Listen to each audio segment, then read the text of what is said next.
আসসালামু আলাইকুম। আমার চ্যানেলে আপনাদের সকলকে স্বাগত। এই সরকারের অধীনে যদি জাতীয় ইলেকশন হয়, তাহলে আওয়ামী লীগ যে নির্বাচন করতে পারবে না বা নির্বাচন হলেও যে আওয়ামী লীগ যাবে না, তা মোটামুটি নিশ্চিত বলা চলে। আর এই সরকারের অধীনে কোনো সুষ্ঠু নির্বাচন হবে না, সেটাও কিন্তু প্রায় 100%। আর এই সরকারের অধীনে যদি কোনো কারণে আওয়ামী লীগ নির্বাচনে অংশগ্রহণ করার কোনো সুযোগ থাকে, তাহলে আওয়ামী লীগের যারা ভোটার আছে তারা কি ভোট দিতে যাবে? আমার মতে 99% লোক কাউকে ভোট দিবে না, তারা বরং বাসায় বসে থাকবে। কারণ আওয়ামী লীগ একটি সংগঠন না, আওয়ামী লীগ হচ্ছে একটি অনুভূতির নাম, আওয়ামী লীগ হচ্ছে একটি প্রতিষ্ঠান, আওয়ামী লীগ হচ্ছে একটি আবেগের নাম, আওয়ামী লীগ হচ্ছে একটি ভালোবাসার নাম। এই দল নির্বাচনে অংশগ্রহণ করতে পারবে না, স্বতন্ত্র প্রার্থী হয়ে দাঁড়াবে।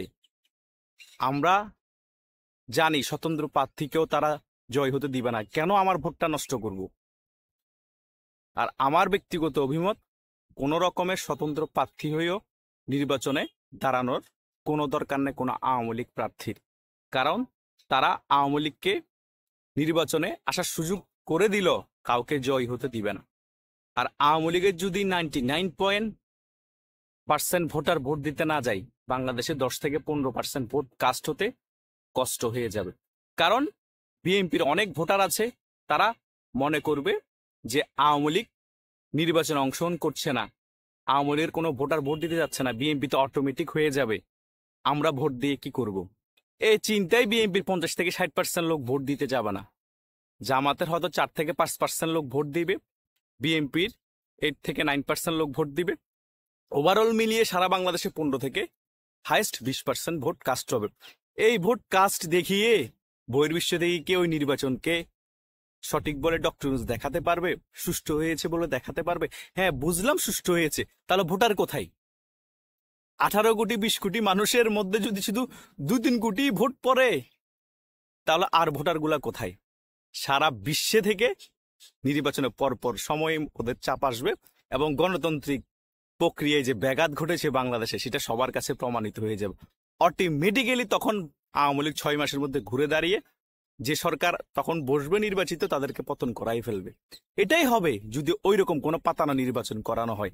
আর যদি নির্বাচন নাই হয়, ডক্টর ইউনূস আমৃত্যু প্রধান উপদেষ্টা থাকার প্ল্যানিং এ থাকে, তাহলে বিএনপি আন্দোলন করে এই ডক্টর ইউনূস সরকারকে নামাতে হবে। কিন্তু আমার মতে বিএনপি আন্দোলন করে নামাতে ব্যর্থ হওয়ার সম্ভাবনা বেশি। সাথে আওয়ামী লীগ আলাদাভাবে আন্দোলন করতে হবে, তারপর নতুন একটি তত্ত্বাবধায়ক সরকার গঠন করে আওয়ামী লীগ, বিএনপি, জাতীয় পার্টি, জাসদ, বাসদ, জামাতে ইসলাম, হেফাজতে ইসলাম সকলে মিলে একটা ইনক্লুসিভ নির্বাচনের মাধ্যমে নির্বাচন হলে ওটা গ্রহণযোগ্য হবে। তখন যে সরকার গঠন হবে, তখন সারা বিশ্বের সবাই ওই সরকারকে সাপোর্ট দিবে এবং বাংলাদেশের গণতান্ত্রিক প্রক্রিয়া ফিরে আসবে এবং বাংলাদেশের মানুষ অনেক সুখে শান্তিতে থাকতে পারবে এবং প্রশাসনও অ্যাক্টিভ হয়ে যাবে। ওইটাই বাংলাদেশের জন্য হওয়া চাই, ওইটাই বেস্ট হবে।